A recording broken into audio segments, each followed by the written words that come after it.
On behalf of the teacher team, Tomás Mena, Luis Pimentel, Raquel Colacios, Alejandra Diaz, Aditya Mandelik, and Senia Jubei, we are quite happy to be here, especially also in behalf of our researchers, a group of students from around the world and collaborators.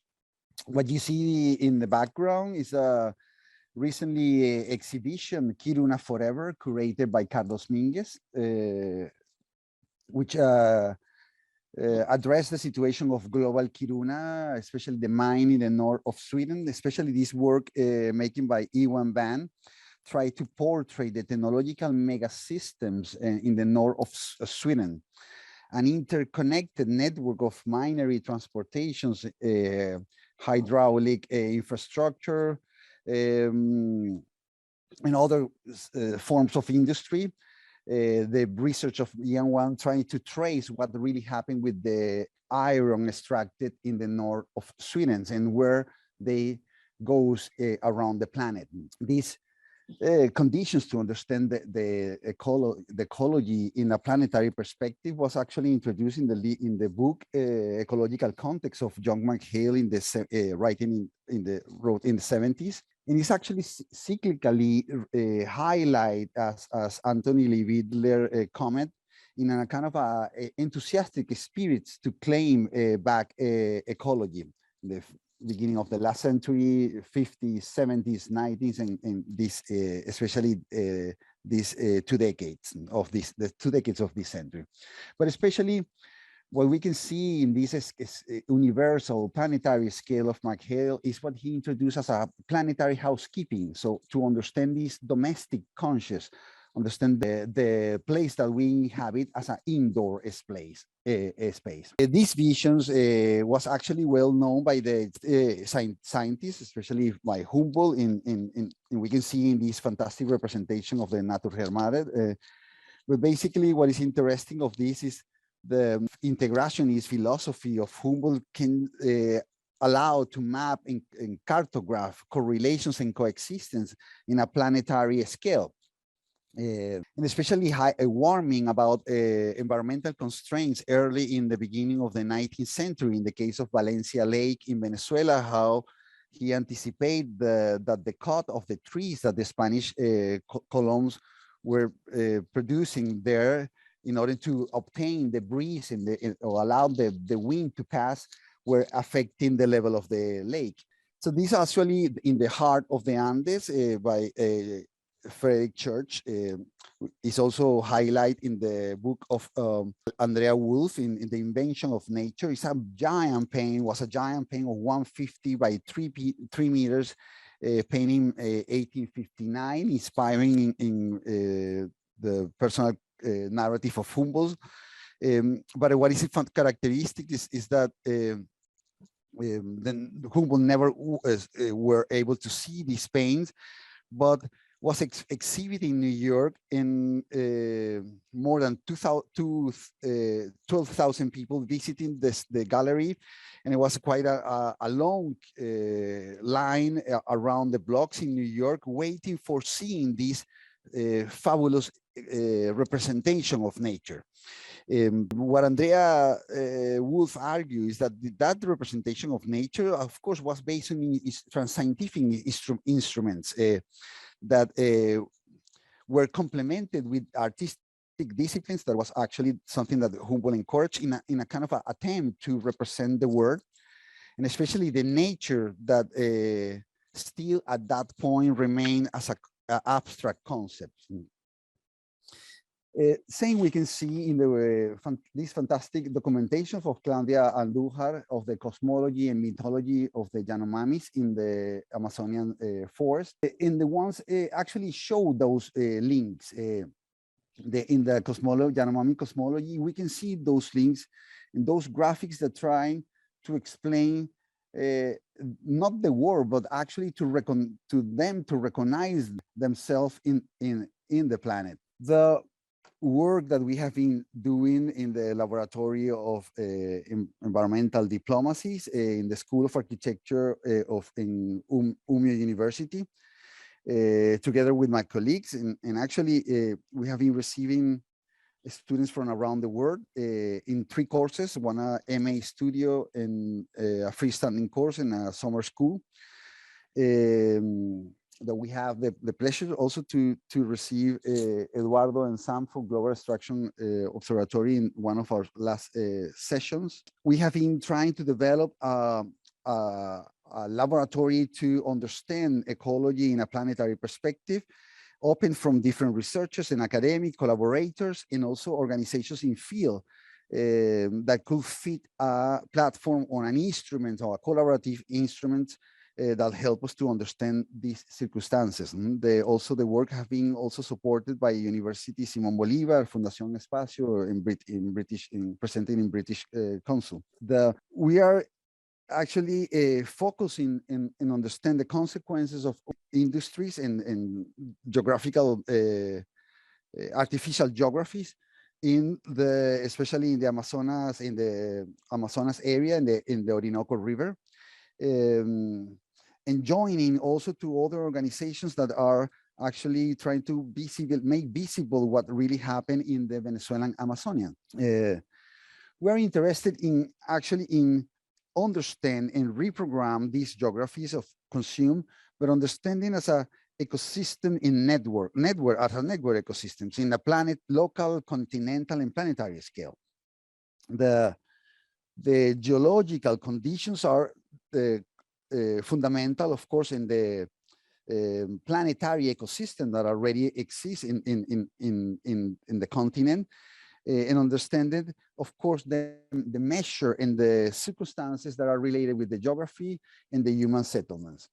So we like, of course, to correlate those or find a way to access to open source technologies to be able to analyze geography, but also other source of data, and try to produce intersectional tools to be able to have a better comprehension of that phenomenon. The understanding of that phenomenon is actually is related with a perimeter of events that superpose or intersect those phenomena with failures, accidents in this geopolitical or geoterritorial discontrol that happened today in the Venezuelan Amazonia. What is clear is that ecosystem is not complete with the human geographies, and especially with the mega or meta infrastructures and territorial systems that operate there. When we intersect geographies with other source of data, like even social medias or open source data, we're trying to find intersectional cartographies that help to understand the level of production of these landscapes.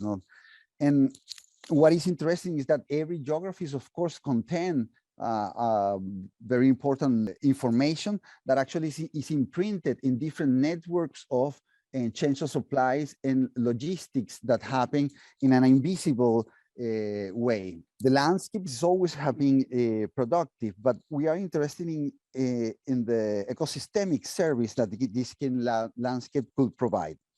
And especially we are interested in work or investigating this meta or trans-scalar or multi-scalar approach.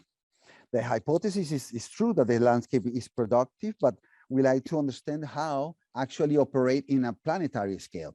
And we well know that this Orinoco River, which is the third river, biggest river around the world, is complemented by the Amazonian River. Both of them move across the continent, condensing sediments in the Delta Amacuro, which is actually field of nutrients and sediments of the Caribbean Sea and all the ecosystem that happen and operate there.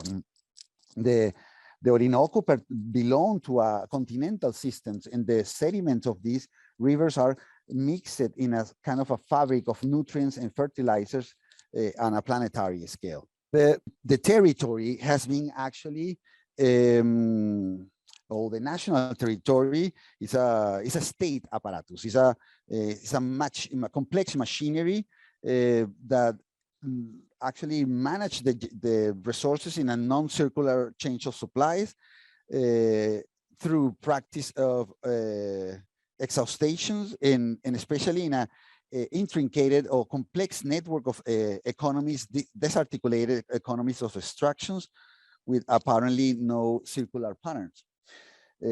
What you can see there is actually some of the infrastructure that crossed the country and actually crossed the Caribbean and passed through oil pipes and oleoducts that cross the Caribbean Sea into feeding the islands and creating some kind of a planetary infrastructure. These territorial machinery that already show the failures on in a satellite scale, we can see the footprint and the traces of destructions visible from the space. And actually what we lack or we try to improve with these seminars is our capability or capacity to visualize or make visible those elements that remain without scales or without ways to experience for the everyday life what really happened with the environment. They are reproducing economies in the margins of legal scaffoldings, distortionated all the relations with the surrounded, but actually in unsustainable practice goes in shadow of economies and extreme labor conditions. The territory has become a mega industry that threat the stability of these fragile ecosystems, and actually the balance of what McHale called the planetary housekeeping. These strong forces for us, what is more impressive is to see how they are outside of any juridic or legal frame, not just nationally, but actually internationally. And what happened is already accessing to open source data. We can see how actually the river, one of the most fascinating, one of the main valuable areas in biodiversity around the world, is actually a completely industrial landscapes.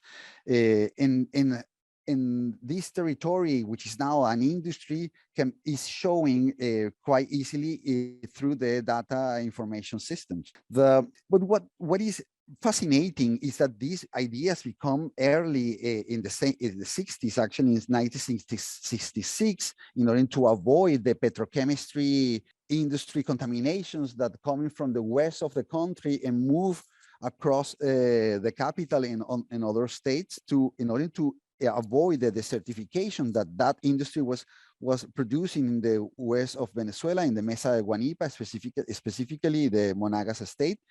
The forestry engineer Juan Joaquin Cabrera in 1966 proposed Bosque Uberito, 6,600 hectares building and planted by hand with Caribbean pine, endemic from the North Island of Cuba. And in a condition of a monocultive forest, and of course the peligrosity and of maintaining this giant surface of an artificial forest against fires constitute a real reengineering of the landscape, a real terraformation. In order to pay attention to these complexities, we have been in the laboratory observing and interpreting these phenomena. Opens up these planetary or global dimensions, but addressing from the material, from the molecular to the planetary, the problem. We have been proposed ourselves to visualize these intersecting different phenomena.